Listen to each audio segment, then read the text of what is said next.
Rahimu Adonai, utende jambo kwangu, liwe shuhuda nijapopita kipindi hiki. Wewe ni mwandani wa Lazaro wa Bethania, ujapo mambo yanabadilika kuwa tofauti yalivyokuwa mwanzo. Martha na Mariamu wakashangaa, huyu mtu wa namna gani abadilisha mfu kuwa hai? Kumbe kunao wakati machozi ya Yesu yanatona kwa ajili yetu, akitazama machungu tunayopitia, moyo wake unaguswa na hisia.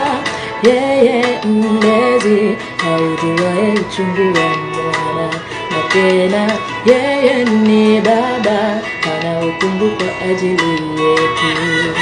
Wewe ni mwandani wala